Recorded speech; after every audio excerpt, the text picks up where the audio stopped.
It's December 2014 in the low country of South Carolina, and something isn't right.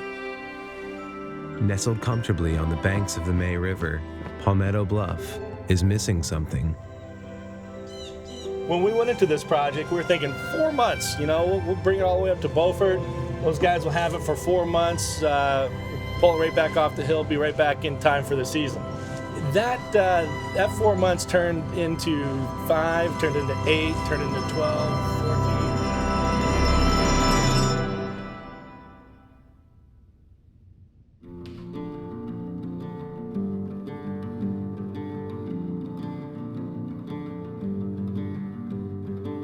14. To tell this tale properly, we need to start, of course, at the beginning, 1912 to be exact, when the idea of a luxury wooden yacht was born.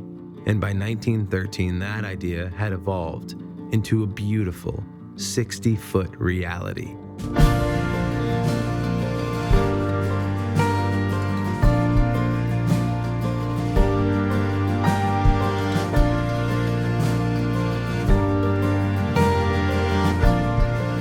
Grace, named in honor of R.T. Wilson's sister, wife of Cornelius Vanderbilt III, is one of the last remaining pre-World War I gas-powered yachts in existence today.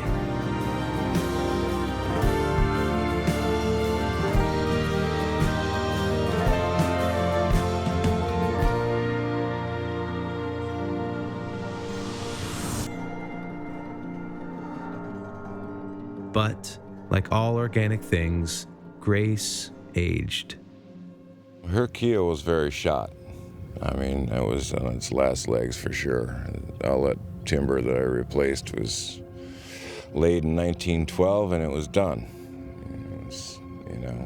It needed a new stern post and the whole aft keel needed to be replaced and the shaft log. And part of the horn timber inside the boat was gone. I had to replace that. I put in a new keel, new keelson, new floor timbers, redid the drivetrain, redid the steering, a lot of the plumbing, rehooked up the engine, put in the engine, new engine stringers, new engine beds. Well, everything's built by hand. It's not like a fiberglass boat where they spray fiberglass in the mold and then pop the mold out and there's your hull. All of this was built from the keel up. Wood was specially selected for the keel, wood especially selected for the planks by the density of the wood. It was all hand hewn. Guys with tools that are just not around anymore that were putting this boat back together. Very time-consuming, painstaking efforts were made to ensure that the boat went back as close to its original configuration as it was 103 years ago. We met with Nate Smith, who was the lead carpenter there, the lead shipwright at Morris Marine, and his team were the perfect individuals to accomplish this task. And what they did for the Grace, as far as the repairs to her keel, her keelson, it really is amazing. These guys, they call them shipwrights or carpenters, but at the end of the day, they were true artists. And I wouldn't trust a boat with anybody else other than Nate Smith and his team of carpenters.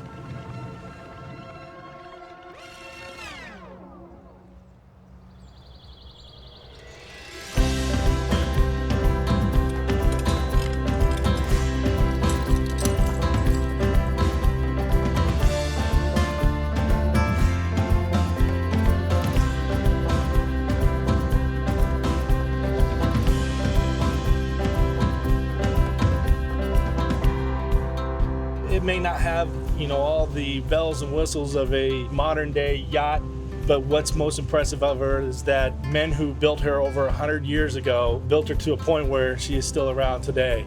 Now, we just came off of a huge restoration project, which we repaired a lot of that work that went into a Grace initially when she was built, but there's surprisingly a lot left of her from her original foundation. So it speaks to the craftsmanship that was around 100 plus years ago. It was very well made to start with. That's why it's still around. They built crappy boats back then that lasted 10 years. Well, it's the old expression, things of beauty preserve themselves. The engine was taken out of the boat completely, taken to a shop, and completely rebuilt. And it has ran out of the boat on the shop floor, but this is the first time we have addressed the motor as it sits in the boat. We're trying to get fuel from the fuel tank in the stern to the motor here. and then get her cranked up. Turning the key, y'all ready? How about that? First crank. That's a good sign.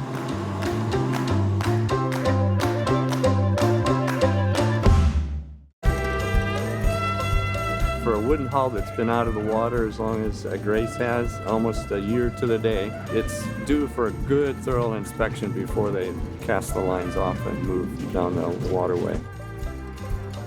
The fact that she's not taking on water is very impressive, as well as a very good sign. So that's half the battle, you know, the hull was completely redone, and that's what the major work was done, underneath the water where we can't see.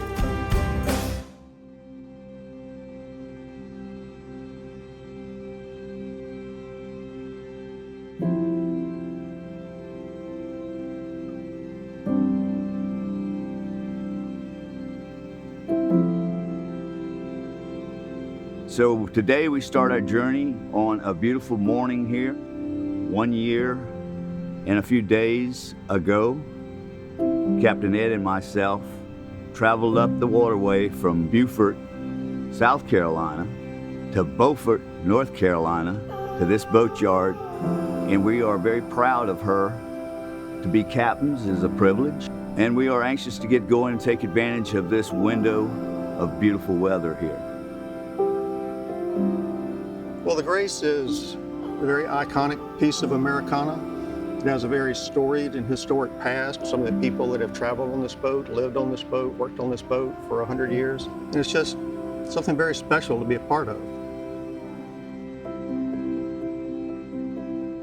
We're here arriving Marsh Harbor up in Ladies Island here in Beaufort, South Carolina. It's hard to miss the Grace, and it could be in a absolutely packed marina, but the Grace and her elegance and her uniqueness stands out every single time. And even though she could be surrounded by yachts that are $2-3 million, you know, and they have all the modern bells and whistles, there's nothing more sexy than the lines on that Grace. Looks pretty good for a 100-year-old lady, right? There's a lot of excited people waiting for her return.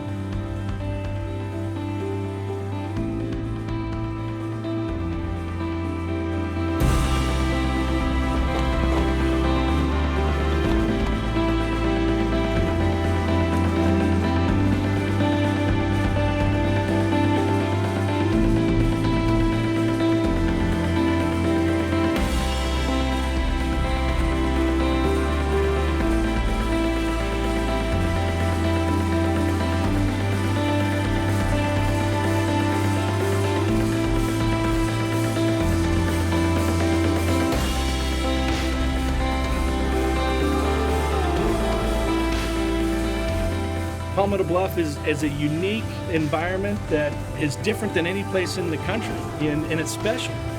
The Grace is just the same. It's a unique vessel in our country, and the two complement each other very well. I think restoring the Grace really speaks volumes to the men and women who developed Palmetto Bluff, who organized that community and recognized that that boat is just as special as the property that she belongs to. And the two are a very good marriage of each other. They complement each other. Just the uniqueness both of the Grace itself and her history, but the property and the history of Palmetto Bluff. It's a great marriage of the two.